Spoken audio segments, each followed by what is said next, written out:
Hey guys, Sean here. Welcome to the F1 Word and to the preview for the 2024 Dutch Grand Prix. Yes, the summer break is over and F1 is back with a double-header to kick off a run of 4 races in 5 weeks before a sort of autumn break for some reason. Let's not get into that. It's so good though to have F1 back. I know it's only been a few weeks, but I've been looking forward to this one all summer. And given how the last few races have gone, I think we're in for a really good and hopefully unpredictable final 10 races of the season. I cannot wait. But anyway, let's get on with it. Last time out F1 was in Belgium for perhaps unsurprisingly the Belgian Grand Prix, where Lewis Hamilton was awarded the race win following George Russell's disqualification post-race. But now it is on to the Netherlands for round 15 of this 24 race season. A lap of the twisty and brilliant circuit Zandvoort is 4.259 kilometres long if you work in miles. That's just over 2.64. The track is made up of 14 corners with 72 laps scheduled for Sunday's race, and the race lap record is held by Lewis Hamilton, who posted a 1:11.097 in 2021.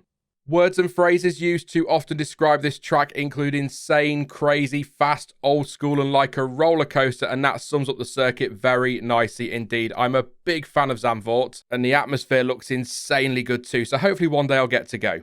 But anyway, with all of that in mind, on paper this should be a tough track to overtake on, but we've actually seen a fair bit of side-by-side action since its return to the calendar, not least of all last year, but that was largely due to utter chaos early on at least thanks to the mixed conditions. So, as is often the case when it comes to F1, the DRS zones will come in handy on Sunday, and we've got 2 available for this one, with the first between turns 10 and 11, and the second zone runs through the final corner and down the start-finish straight. And in terms of the best spots to make a move, the end of both zones, of course, present an opportunity, but the multi-line bank turn 3 has also given us some action over the last few years, so we could see some moves through there, and they always look spectacular there too.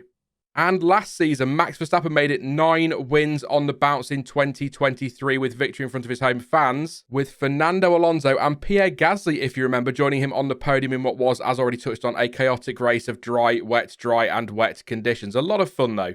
Oh, and by the way, even though I watch every minute of every race weekend, this stat still somehow managed to make me do a double take at Wikipedia. You all know this, but it still sounds mad when you consider the last couple of seasons and indeed the way this one started. But Red Bull have not won a race since Max Verstappen took victory in Spain. That's 4 whole races without a win. So if they don't take P1 this Sunday, that would be 5 races on the bounce without a Grand Prix victory. 5 races without a win. That's incredible, not least because 5 also happens to be the number of dry tyre compounds in the Pirelli range. Oh yes, that is right. For the first time in a month and for the final time until, well, next Thursday, it's tyre talk time once again.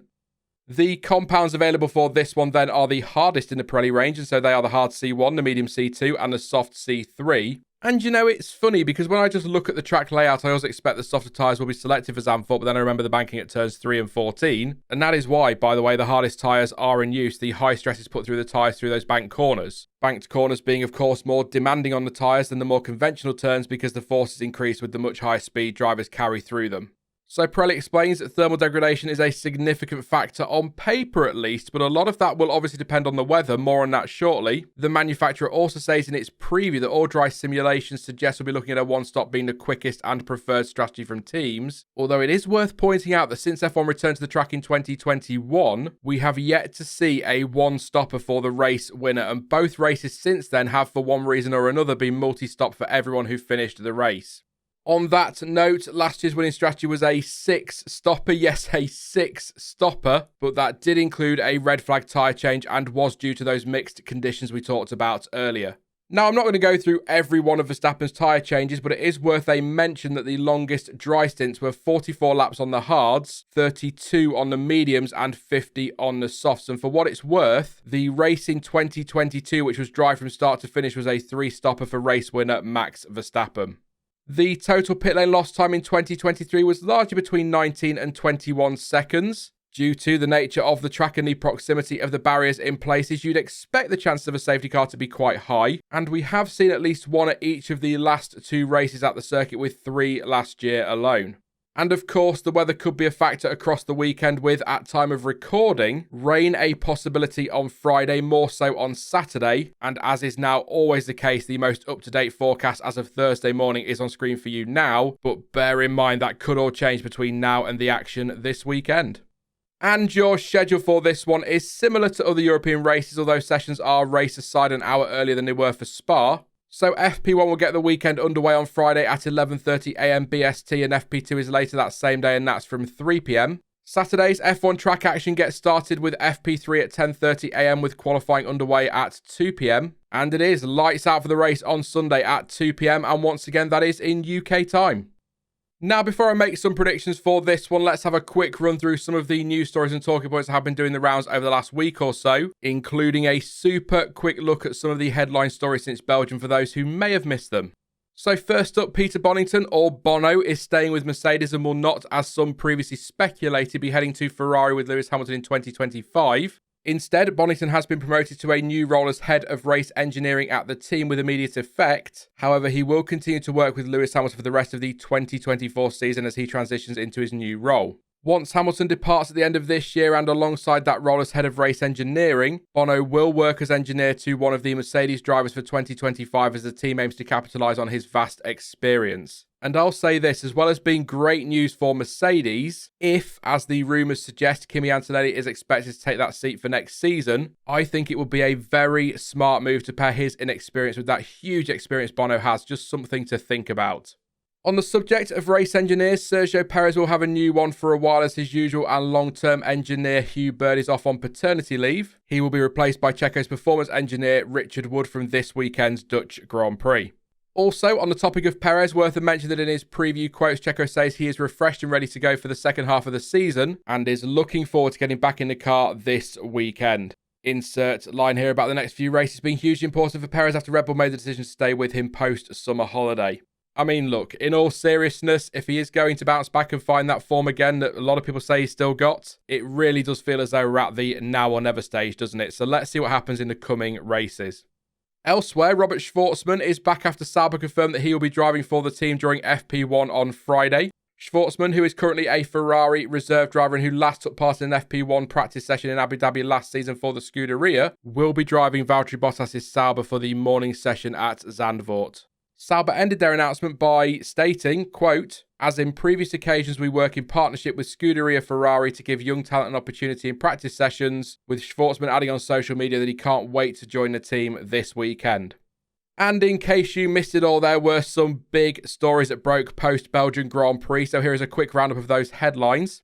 As already touched on, there has been no change to either Red Bull lineup over the summer, with both Sergio Perez and Daniel Ricciardo staying put at their respective teams for now. However, Jonathan Wheatley is leaving his sporting director role at Red Bull at the end of this year to take up the position of Audi team principal by July 2025 at the latest. We finally have an end to the where will Carlos Sainz race in 2025 saga, with Williams confirming that the Spaniard has signed a deal with the team for 2025 and 2026. Oliver Oakes has, as expected, been appointed as the new team principal at Alpine, and Andrea Stella has signed a multi-year extension to his contract at McLaren. And if you would like to hear more on all of this and what we think of it all, then I sat down with Stuart for a live stream a couple of weeks ago to discuss the news, and that stream is linked on screen for you now if you are interested.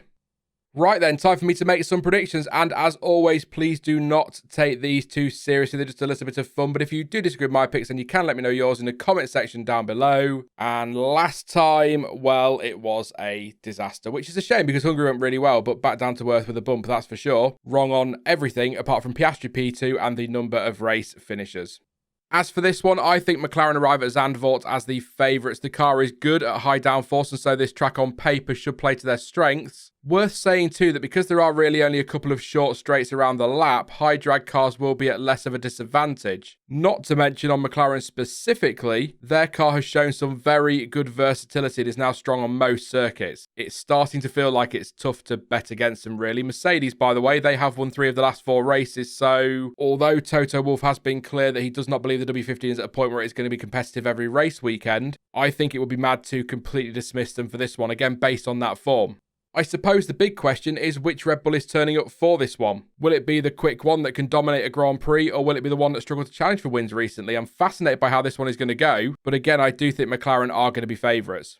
But who do I think will win the race this weekend? That's why we're here. Get on with predictions, Sean. Come on, stop waffling. Well, most people will probably tell me that Lando Norris will come out on top if McLaren do have the fastest car, so I'm going to go with Oscar Piastri instead, partly because I'm a Piastri fan, yes, I'll admit that, but mainly because he's been on top form lately and drove extremely well to take P2 in Belgium last time out. That is not to say Norris hasn't been driving extremely well, by the way, just to clear that one up because, you know, the internet. But I'll go with Piastri for this one, but say Norris will be second to complete a McLaren 1-2, and Max Verstappen in front of his home fans takes the final step on the podium, just pipping Lewis Hamilton to that third place. Oh, and also because I do like to go all in from time to time, I will go with Piastri for his first ever F1 pole position too.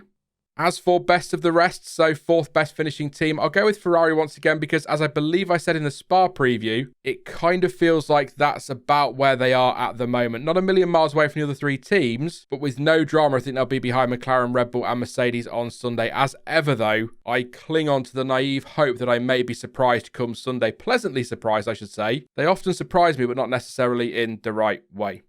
When it comes to my bolder picks for this one, which as a reminder are totally separate from my actual predictions, I'm going with a points finish for one of the Alpines. Let's say Pierre Gasly. I'll say that Nico Hülkenberg gets into Q3, and thanks to a little bit of drama and a couple of retirements at the front, Valtteri Bottas takes Sauber's first point of the 2024 season.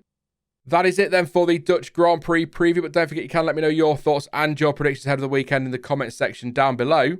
Now, I will be back soon, and of course, we will be live shortly after the race on Sunday with some race reaction. In the meantime, though, if you did enjoy this one, then please do leave a like, as it really does help the channel out, and consider subscribing so you don't miss any future videos or streams. But as ever, thank you for watching. I've been Sean, this has been the F1 Word, and until next time, goodbye.